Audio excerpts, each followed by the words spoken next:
কিছু মানুষ তো জানে যে আমি ইউটিউব করি, ইউটিউবে ভিডিও বানাই, এবং আমার যা হোক সাবস্ক্রাইব আছে এত, ফলোয়ার্স এত, এত কিছু, লাইক করি।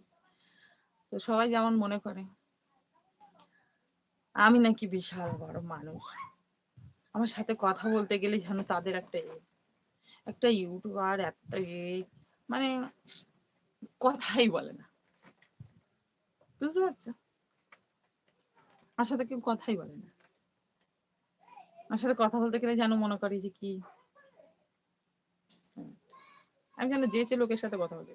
হ্যাঁ, আমি আমার কাছে আমার কোনোদিন বলে কি 1 লাখ হয়ে গেলেও আমি কোনোদিন এই মানুষটা বদলাবো না। আমি যদি যতদিন বেঁচে থাকবো ইউটিউব তো অবশ্যই করব। কোনো একটা দিন, আজ নেই কিছু, কোনো একটা দিন অবশ্যই হবে। আমি সেই আশাটা তো অবশ্যই রাখি যে আজ আমার শূন্য, কালকের আমার 2 টাকা আসতেই পারে। যদি লক্ষ্য আমার ভালো থাকে, লক্ষ্য যদি স্থির থাকে, আমি একদিন না একদিন কিছু করবই। সেই ইউটিউব থেকে হোক বা জীবনে কিছু হোক, করবই।